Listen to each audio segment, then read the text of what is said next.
If you're new to real estate, you've probably heard about REITs and wondered, should I just buy some REITs or dive into owning physical property? Let me break this down clearly so you can figure out what fits your goals best. First, let's talk REITs. Real estate investment trusts are like buying shares in a company that owns a bunch of properties.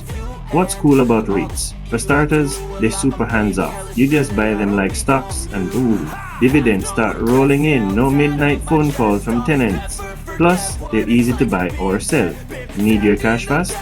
No problem. And you don't need a huge pile of money to get started. Even a few bucks gets your foot in the door.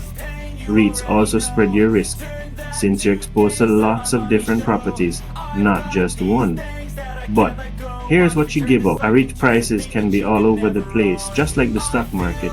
You also don't get to call the shots on which properties are bought or how they run. And those dividends?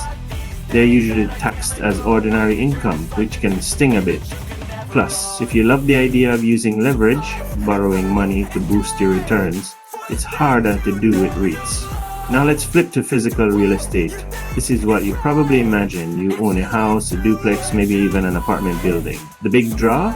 You're in control. You pick the property, the tenants, the upgrades. You can leverage other people's money with a mortgage to buy bigger or better properties. And as time goes on, you build equity and can benefit from rising property values.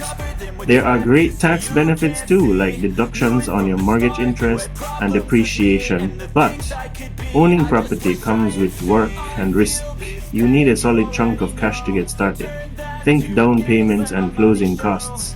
You're managing tenants, dealing with repairs, and stressing about vacancies. And if you need cash fast, selling a property is slow. Not to mention, if your local market tanks, so does your investment. So, which is better? Honestly, it depends on you. If you want something truly hands-off, you don't have a lot to invest yet, or you need easy access to your money, REITs are probably your best bet. But if you love real estate, want more control, and are thinking long-term wealth, owning property might be the way to go. Here's a secret.